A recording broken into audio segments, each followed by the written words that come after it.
How many of you think that things will never be the same again in our country? Serious question. Now, I think one of the best examples of this backwards advancement can be seen in none other than San Francisco. Here's one business owner who had to close their store due to what I can only call a major paradigm shift in the city and in our country as a whole. Over the years since COVID, really business has just continued to decline. There's little or no tourism now in San Francisco. There's a lot of homelessness, a lot of drug and small crimes, and it just became an unsafe neighborhood. Guests no longer really wanted to venture out in the evening.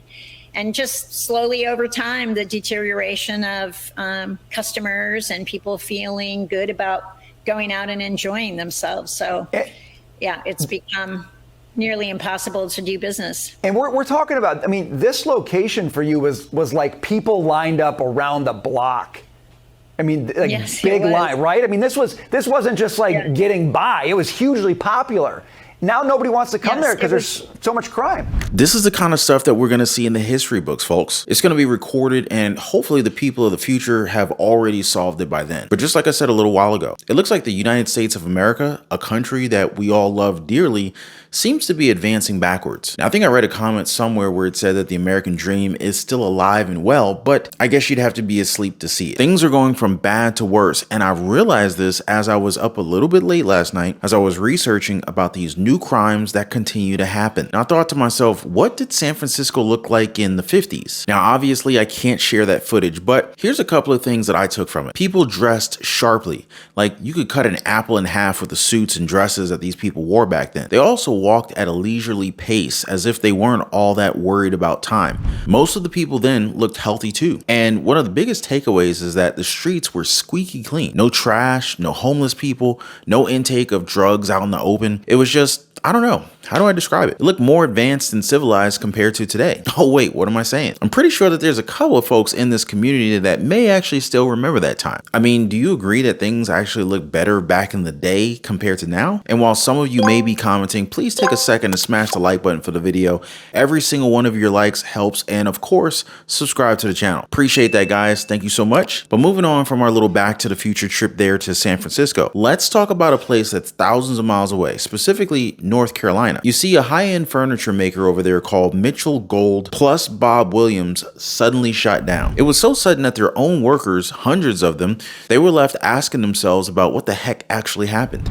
So how long were you working here at Mitchell Gold? I worked here 2 years the last time, but I've worked here off and on since 2002. So how did you feel when you found out that they were closing? There's a lot of people sitting.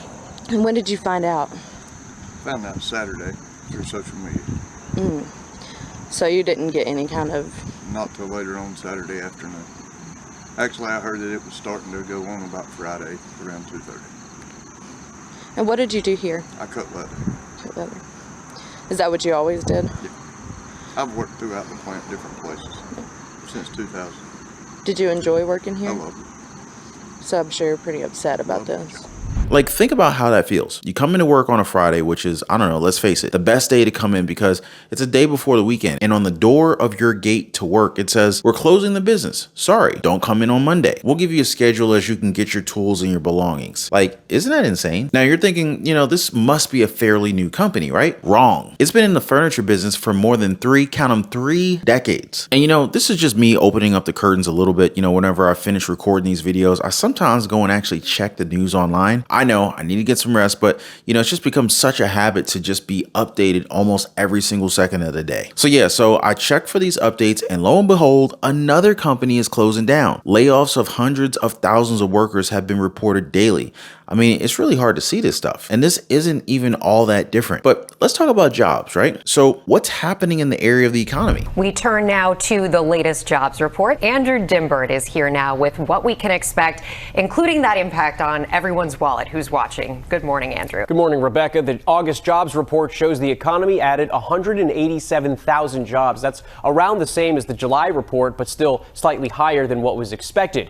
The unemployment rate, meanwhile, rose to 3.8%. 8%. Some contributing factors to a cooling job market include the nationwide strikes like Hollywood writers and actors who walked off the job and onto the picket line, reducing employment by some 16,000 jobs. Again, this report's slightly higher than what was expected, but it shows that the job market is cooling. And Andrew, the big money impact here is interest rates and what happens after this report with the Fed. Yeah, so I guess the hope is among some economists that since there hasn't been a sharp rise in unemployment, an argument could be made for no rate hike. But what the Federal Reserve does next also depends on where inflation is headed. Fed Chair Jerome Powell has said if inflation remains too high, they are prepared to raise rates further if appropriate.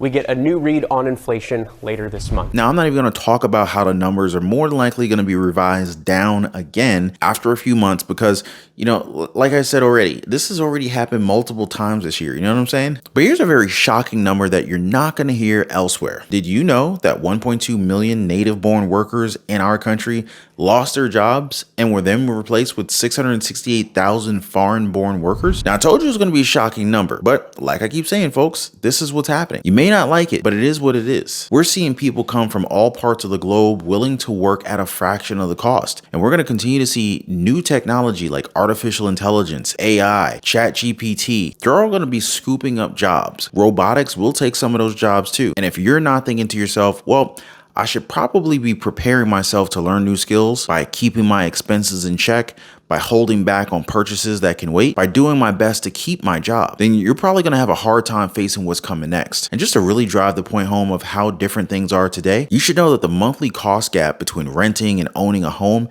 it is hitting highs. And the highest difference that we've seen in like 50 years. So it's really unbelievable at this point. So just this August, mortgage rates hit its highest level in more than 2 decades, with the 30-year hitting well beyond 7%, which when compared to the median rent, which is around $1,850 per month, is 30% more at around $2,700 per month. And so this is where we're seeing more of these would-be home buyers getting completely priced out of the housing market.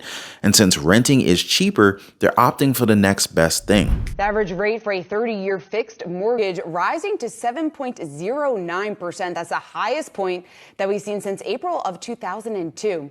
And it's just the third time that rates have exceeded 7% since then. For more on what this means for the broader economy, we want to welcome in Jose Torres, Interactive Brokers senior economist. Thanks for having me. Well, unfortunately, rates this high, what it does is that it constrains the housing market. And right now you have existing homeowners they're stuck with low rates and they don't want to sell and then have to go assume thousands more in monthly payments on another property. So that's constraining transactions in the existing home sale market. Now, the new home sale market is doing a little better this year. However, affordability just remains too constrained with rates above 7%. Like you said, these are rates that we haven't seen in a really long time, pre-Great Financial Crisis. And so what are your thoughts on both renting and owning real estate? To be honest, they both have their ups and their downs. The only real factor nowadays is the interest rates. They're just so freaking high. So yeah, go ahead and sound off in the comments down below. And before I go, I just want to thank you guys so much for sticking around to the end. You guys are awesome. I really appreciate you, and I'll see you guys on the next one.